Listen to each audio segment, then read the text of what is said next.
Bien-aimés, soyez les bienvenus sur la plateforme des combattants et combattantes de l'Aurore. Nous sommes très contents, très joyeux de vous accueillir tous les matins sur notre plateforme des combattants de l'Aurore, appelée, baptisée Hôtel de prière, Hôtel de gloire, au nom de Jésus-Christ. Bien-aimés, c'est pourquoi nous te demandons de te réveiller. Réveille-toi de ton sommeil. Réveille-toi pour la prière. Réveille-toi pour le combat spirituel. Réveille-toi pour les progrès spirituels. Dieu veut te secourir. Dieu veut t'exaucer. Dieu veut te guérir. Dieu veut te faire du bien. Mais c'est dans la prière. Alors réveille-toi et rejoins-toi à nous sur notre canal Zoom 540 716 91 63 et comme mot de passe 1, 2, 3, 4. Amen. Ce matin, nous sommes avec le binôme, notre frère Rémi et le docteur Parfait. Rémi qui va nous apporter la parole. Le docteur Parfait qui fait le micro-témoin. Dieu la bénisse et soyons à l'écoute de la parole de Dieu au nom de Jésus. Amen. Amen. Amen. Amen. Nous te remercions pour cette parole. Que nos cœurs soient ouverts, que notre esprit soit ouvert, que nous puissions entendre ce que l'Esprit dit, que la parole de Dieu soit ointe et entendue par la foi au nom de Jésus. Amen. Amen. Amen. Aujourd'hui, mon thème, c'est gagner des âmes. Je vais reprendre un peu le thème du pasteur de dimanche. Gagner des âmes, un mandat pour tous les croyants. Amen. Il y a un mandat qui nous a été confié par le Saint-Esprit, par l'Esprit de Jésus, le Saint-Esprit. Ce mandat, c'est que nous, les ambassadeurs pour Christ, ceux qui ont reçu Jésus comme Seigneur et Sauveur dans leur cœur, le premier mandat, c'est d'établir dans la vie d'autrui la seigneurie de Christ dans le cœur de l'homme. C'est notre premier mandat. Notre deuxième mandat serait d'introniser Christ comme roi dans le cœur des gens. Et d'introniser, ou du moins de répandre les principes du royaume dans la vie des gens par la formation. Commençons par le premier mandat. Amen. Celle de gagner des âmes. Nous sommes des gagneurs d'âmes. Nous sommes des gens qui témoignent de la résurrection de Christ. Amen. Et nous pouvons, par la foi et la parole, veiller par le Saint-Esprit à ce que les gens naissent de nouveau. Amen. Quelle que soit l'église où tu es, quel que soit le prédicateur que tu penses être, le ministre de l'évangile puissant que tu es parmi les nations, si tu n'es pas impliqué à gagner des âmes et à les former, alors tu ne travailles pas très bien, ou tu travailles pour rien. Amen. Parce que dans Jean 3, 16, il est écrit, enfin c'est Jésus qui parle, que Jésus a tant aimé le monde. Il n'a pas dit qu'il n'a aimé l'Église, bien qu'il aime l'Église, Dieu est amour. Il n'a pas dit qu'il aimait Israël, mais il a dit qu'il aimait le monde. Il aime Israël. Amen. Mais il a tant aimé les mondes qu'il a donné son Fils afin que quiconque croit en lui ne périsse pas, mais qu'il ait la vie éternelle. Ce qui compte, c'est toi et moi. Ce qui compte, c'est cette personne que tu regardes peut-être comme pécheresse ou comme pécheur.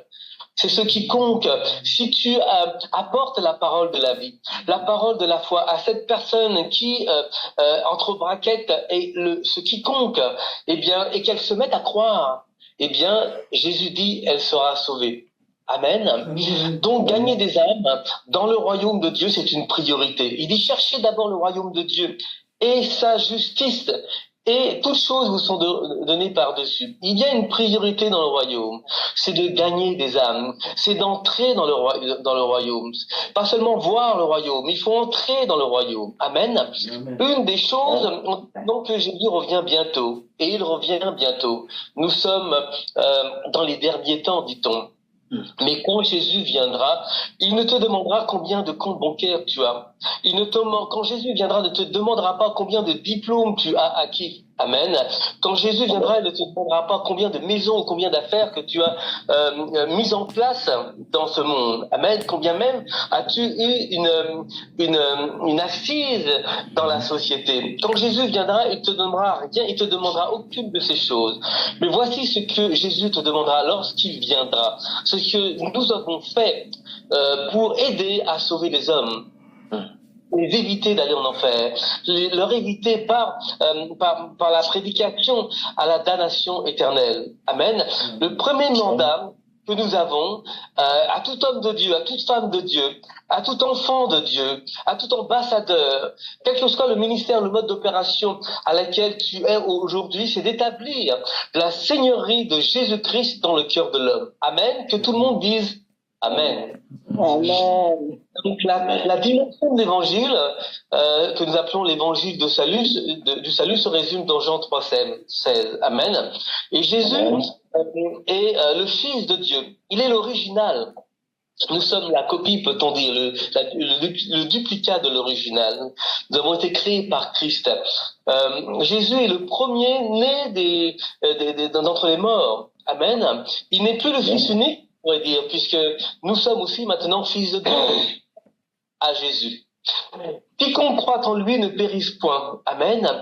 Ils ne sont pas supposés périr. La mort n'est pas supposée les saisir. Ils ne sont pas supposés être condamnés. Parce qu'il y a un remède, le moyen d'échapper à l'enfer. Amen. Ces gens n'ont pas besoin d'aller en enfer. Il suffit que toi, tu te lèves, que toi, tu dises en toi-même, Seigneur, utilise-moi. Seigneur, envoie-moi. Utilise-moi, fais de moi un témoin de la résurrection. Utilise mon corps et ma voix afin que je puisse prêcher l'évangile dans la rue. N'est-ce pas? Amen. La damnation d'enfer, c'est éternel.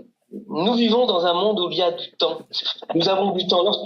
Lorsque les gens vont en prison, comme Mandela par exemple, il a passé 10 ans en prison, mais il avait l'espoir d'en sortir. Et en effet, après 10 ans, Mandela est sorti de prison. Il a été libéré. Il a pu vivre sa vie. Amen. Mais lorsque les gens vont en enfer, c'est éternel. Il n'y a plus d'espoir, il n'y a plus d'issue. C'est fini pour eux. Amen. Quand les gens sont perdus, qu'ils vont en enfer, c'est pour toujours. Il nous faut que nous, chrétiens qui sommes sauvés, ne soyons pas comme ceux et celles qui sont dans la barque. Ils sont dans la barque du salut, et ils ne se lèvent pas. Comme Pierre s'est levé lorsqu'il a vu Jésus venir, il dit, est-ce toi? Il dit, oui, c'est moi. Il dit, fais que je puisse venir vers toi. Il faut que nous soyons cette mentalité, ce feu dans le cœur, comme Pierre, de se lever pour Dieu, de marcher par la foi au-dessus des eaux. Amen. Et de faire de grandes choses pour Dieu. Hier, je témoignais à l'église Mestad Paris pour l'introduction d'une formation des leaders. Et je me souviens de ce songe qu'une personne a témoigné, qui m'a beaucoup marqué. C'était ce songe était il y avait un grand radeau dans un océan infini. Et sur ce radeau, il y avait un homme. Et dans l'océan, il y avait plein d'hommes qui nageaient et qui essayaient de se débattre pour survivre, parce que certains coulaient et mouraient noyés dans cet océan. Amen. L'océan représente le monde. Et cet homme qui était sur le radeau, ce grand radeau, c'était Jésus en personne. Il travaillait de toutes ses forces pour sauver qui il pouvait. Et lorsque les gens entraient dans le radeau, eh bien, au lieu d'aider Jésus à sauver ses frères, ces gens qui étaient dans l'océan et qui coulaient et qui cherchaient refuge sur ce radeau, il le regardait seulement. Amen. Ce n'est pas le témoignage, ce n'est pas ce dont nous sommes appelés à être et à faire. Nous devons nous engager. Nous devons participer à l'évangélisation. Amen. Nous ne pouvons pas conduire nos frères dans le monde. L'océan représente le monde. Amen. Cet homme sur le radeau, c'est Jésus, c'est l'Esprit de Jésus, le Saint-Esprit qui cherche par tous les moyens à arracher les hommes des ténèbres et les amener à la lumière. Amen. Et nous sommes son corps. Il a besoin de toi, il a besoin de moi. Amen. Nous ne pouvons pas regarder nos proches qui sont vivants aujourd'hui et les voir mourir demain. Amen. Amen. Désolé. Nous sommes beaucoup plus intéressés parfois au ministère prophétique. Lorsqu'il y a un prophète qui fait de grands miracles, qui annonce de grandes déclarations prophétiques, nous sommes plus mus et enthousiasmés par ce ministère que de sauver une âme. Amen. Pourtant, dans notre cœur, le premier ministère, le premier miracle, c'est le miracle de la vie éternelle. Nous devrions dire préférer sauver une âme que de prophétiser. Amen. Aujourd'hui, le fait d'aller évangéliser dans la rue, c'est moins charismatique. Mais nous devons rééquilibrer ces choses. Amen. Nous devons revenir à ce qui est essentiel, à ce qui tient au cœur du Père, ce qui tient à Dieu le Père. Ce que Dieu veut, c'est que vous alliez, parce qu'il est mort à la croix pour nous. Il est mort à la croix pour eux. Amen. Et maintenant que nous sommes dans la barque, nous aussi nous devons aider le Christ. Nous aussi nous devons aider le Saint-Esprit, marcher dans l'amour, dans la foi et dans la compassion et aller dire à nos frères qu'il y a un remède, qu'il y a un moyen d'être sauvés et d'accéder à la vie éternelle. Amen. Amen. Si nous demandons à quelqu'un de prier pour le salut, dans la rue, par exemple, ils ne savent pas le faire. Ils savent prier pour la nourriture, ils savent prier pour une percée, ils savent prier pour les choses qui les concernent. Mais pour ce qui concerne le salut de leurs frères, le salut de leur mère, le salut de leur père, le salut d'étrangers, ils ne savent pas le faire. Amen. Il faut qu'on revienne, qu'on change notre mentalité. Amen. Et que nous devenions à nouveau des gagnants d'âme. Amen. Je ne peux pas voir mon frère aller sur le chemin de l'enfer sans Jésus. Je veux voir ma mère, mon père, mon frère, mon cousin sur le chemin de la vie avec Jésus. Amen.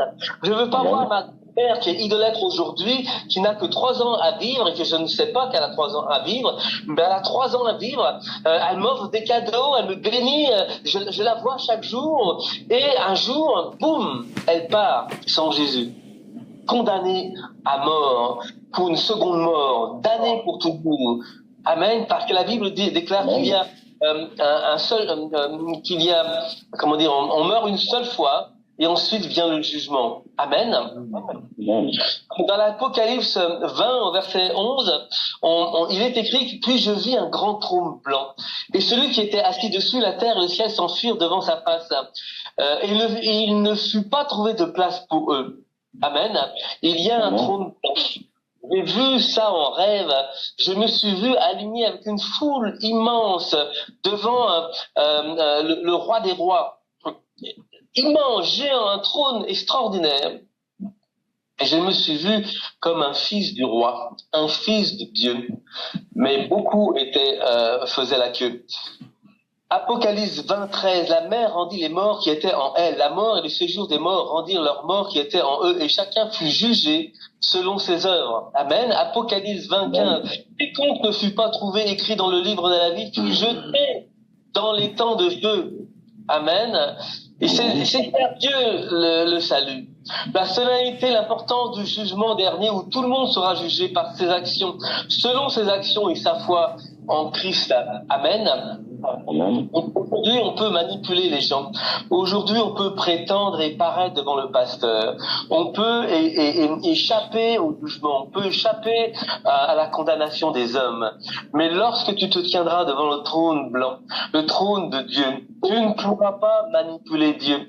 Tu ne pourras pas avoir des excuses à tes décisions de mal faire.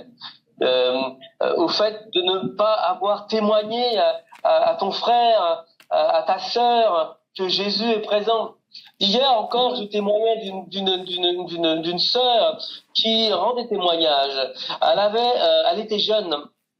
Elle était jeune, chrétienne, et elle avait une meilleure amie. Et cette meilleure amie ne connaissait pas Dieu. Et pendant des années, ils étaient tout feu, tout flamme. Ils allaient au cinéma ensemble, au restaurant ensemble, ils faisaient tout ensemble, ils allaient en vacances ensemble. Mais jamais cette femme n'a parlé de Jésus à sa meilleure amie. Mais un jour, un accident est venu et sa meilleure amie est morte. Et quelques semaines plus tard, elle a eu un rêve, comme si l'esprit de son ami revenait des morts et lui témoignait: je suis en enfer. Comment as-tu pu me dire, me faire croire que tu étais mon ami pendant toutes ces années et ne pas me parler de cette place ignoble, infâme où je souffre éternellement par le feu? Vous voyez? Elle n'avait jamais osé parler de sa foi. Osons parler de Jésus. N'ayons pas honte de l'évangile de Christ. Amen. Si tu as honte de Dieu, Christ aura honte de toi. Et son sang te sera demandé. Le sang de ton ami te sera redemandé. Parce que tu es resté silencieux. Amen. Nous devons être passionnés pour comme Jésus, comme le Père, amen, parce qu'il y a de nombreux membres de nos églises qui sont pas nés de nouveau et qui vont en enfer. Il y a même des leaders dans nos églises qui sont pas nés de nouveau et qui vont en enfer. Il y a même des artistes gospel qui ne sont pas nés de nouveau et qui vont en enfer. Il y a des gens autour de toi qui s'occupent de tes enfants et qui sont pas nés de nouveau et qui vont en enfer. Il y a dans ton travail des employés dans ton travail, dans ta maison qui sont pas nés de nouveau et qui vont en enfer. Il y a beaucoup de gens qui ne sont pas nés de nouveau qui vont en enfer. Amen. Et la Bible déclare qu'il n'y a aucun nom sous le ciel nommé Jésus. Amen. En laquelle nous sommes sauvés. C'est dans Actes 4, 12. Il n'y a pas de salut en aucun autre. Il n'y a pas de salut en aucun autre. Celui de Jésus. Car il n'y a sous le ciel aucun autre nom. Le nom de Jésus qui a été donné par les hommes, par lequel nous devions être sauvés. Amen. Prêchons le salut. Amen. Retournez vers votre mère si elle n'est pas sauvée, avant qu'elle ne parte. Et parlez-lui de Jésus afin qu'elle naisse de nouveau. Amen. Posez-lui la question: mère, père, cousin, es-tu sauvé? Oncle, es-tu sauvé? Mon fils, es-tu sauvé? Mon ami, es-tu sauvé? Voudrais-tu avoir la chance d'accepter Christ? Amen. Allez et retournez, repentez-vous et changez de direction. Changez la manière dont vous pensez. Parce que la Bible dit dans Hébreux 9 au verset 27, et comme il est réservé aux hommes de mourir une seule fois, après quoi vient le jugement. Amen. Il est réservé à un homme qu'une seule fois. Il est réservé à une femme de mourir une seule fois. Après cela vient un jugement. Et une condamnation si cette personne n'est pas née de nouveau. C'est la mort seconde. Amen. La deuxième mort. Si vous jouez au clavier, vous êtes musicien et vous ne gagnez pas d'âme, c'est un gaspillage. Vous êtes un gaspillage pour Dieu. Amen. Vous n'êtes pas utile pour Dieu. Si vous êtes prospère, c'est bien, vous avez une grande affaire, vous avez de l'argent, vous gagnez, mais vous ne gagnez pas d'âme. Vous êtes un gaspillage. Vous êtes inutile pour Dieu. Si votre prédication même, vous êtes un grand pasteur, vous ne gagnez pas d'âme, vous êtes un gaspillage pour Dieu. Vous avez l'esprit de la prophétie, vous êtes capable de proclamer le réma de Dieu, mais vous ne gagnez pas d'âme, vous êtes un gaspillage pour Dieu. Amen. Si même votre révélation, même votre prophétie est extraordinaire, fait de vous d'un grand prophète, si vous ne gagnez pas d'âme dans votre ministère de prophétique, vous êtes un gaspillage pour Dieu. Amen. Allons au-delà du simple ministère d'encouragement. L'encouragement, c'est bon. J'aime encourager les hommes et les femmes. Mais l'encouragement ne te mène pas au ciel. C'est la nouvelle naissance. Il faut que tu naisses de nouveau. Amen. Pour encourager ton frère, encourage ton frère, mais l'encouragement seul n'amène personne au ciel. Amen. Il y a un point dans la vie où l'homme qui a été encouragé, la femme qui a été encouragée, se doit d'accepter Jésus, se doit de enfin dire, vocaliser, voilà, vocaliser la parole de Dieu. Amen. Dans Romains 10, la Bible dit qu'un frère, le vœu de mon cœur et ma prière à Dieu pour eux, c'est qu'ils soient sauvés. Il parlait du peuple juif. Aujourd'hui, c'est nous, les juifs, dans ce sens que c'est lui qui circoncit son cœur, c'est le vrai juif. Amen. Si ton cœur n'est pas circoncis, tu n'es pas juif, hein. Tu es juif selon la chair. Mais le juif selon l'esprit, c'est celui qui a circoncis son cœur. As-tu circoncis ton cœur? Amen. Amen. Donc ma prière, le vœu de mon cœur pour la France, pour ma famille, c'est pas seulement qu'il soit béni, qu'il soit guéri, qu'il soit délivré, mais c'est qu'il soit sauvé. Amen. Parce que tu peux être guéri, tu peux être perdu. Tu peux recevoir une grande prophétie et ne pas être sauvé. Amen. Ma prière aujourd'hui, le vœu de mon cœur, selon la parole aux Romains 10, c'est que personne n'aille en enfer dans notre église. Amen. Même si notre église était 10 000 personnes, 20 000 personnes, 50 000 personnes, combien d'entre elles vont réellement et sincèrement au ciel? Je prie que les 50 000 aillent au ciel, qu'ils soient sauvés. Amen. Car si la trompette de Christ sonne, suis-je prêt? Seras-tu prêt quand il viendra? Seras-tu prêt quand Jésus viendra? Trouveras-tu ta foi lorsque Jésus viendra? Seras-tu en train de travailler pour Dieu, de parler de ton nom? Que feras-tu lorsqu'il viendra? Amen. Quiconque qui n'est pas nouveau à sa mort ira en enfer. C'est un point final, c'est radical.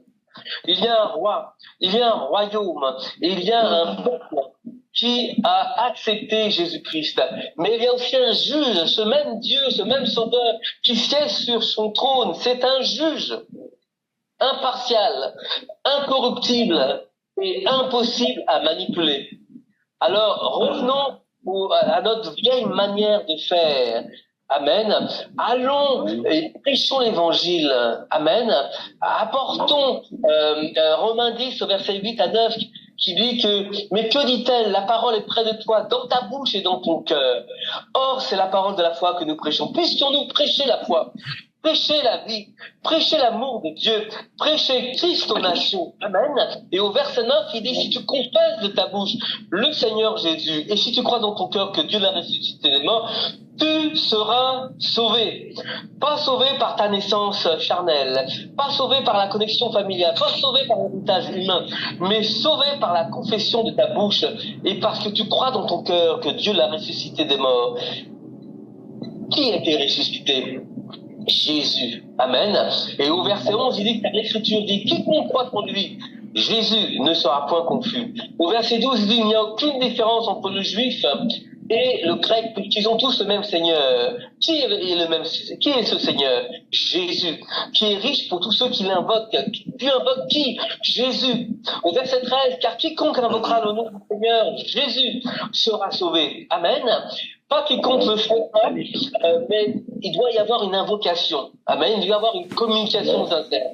Il doit y avoir une invocation qui vient de ton cœur. Amen. Il doit y avoir un désir de servir Dieu, un désir d'appartenir au royaume de Dieu, d'appartenir à Christ. Amen. Et au verset 14, comment donc invoqueront-ils celui en qui ils n'ont pas cru? Amen. Comment invoqueront-ils celui à qui ils n'ont pas cru? Ils n'ont pas cru parce qu'ils n'ont pas entendu. Amen. Et comment on peut croire en Christ dont ils n'ont pas entendu parler?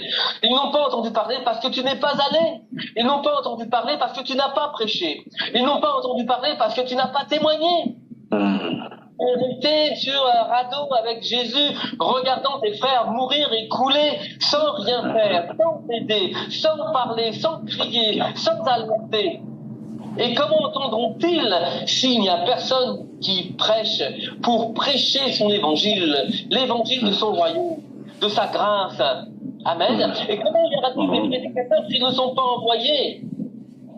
Amen. Comme cela a été beau les pieds de ceux qui annoncent la bonne nouvelle. C'est l'écriture dans Romains chapitre 10. Amen. Amen. Amen. Donc, soyons une génération d'hommes et de femmes qui sont une génération authentique de gagnants d'âme.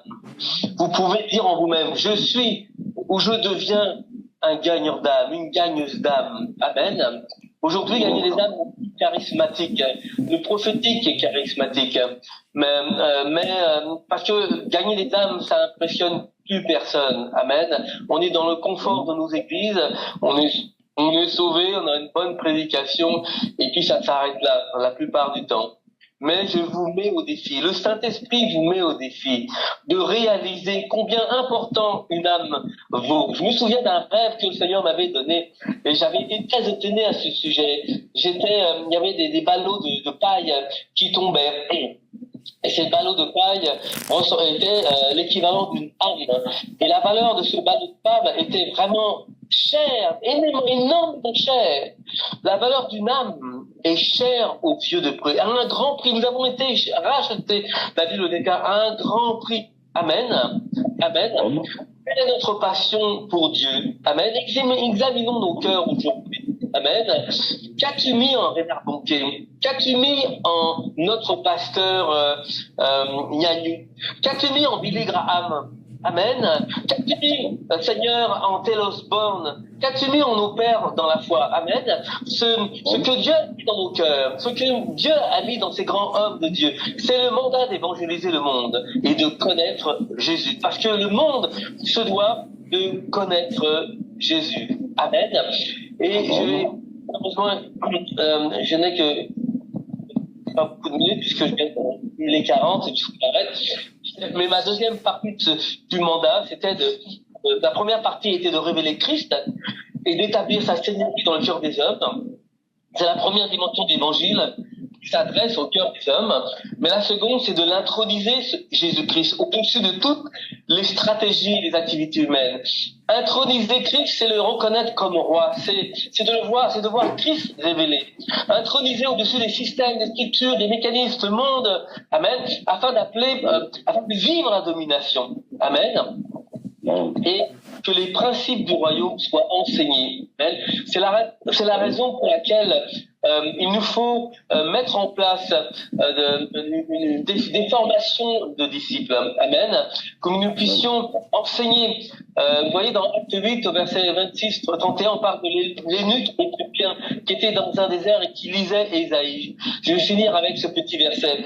Il dit, comment pourrais, si quelqu'un me guide, il était en train de lire Ésaïe, il ne comprenait pas qu'il s'agissait de Jésus-Christ. Le monde cherche Dieu, le monde cherche l'éternité, la vie éternelle, mais ils ne savent pas comment faire. Alors Dieu envoie Philippe et lui permet de rencontrer cet eunuque éthiopien.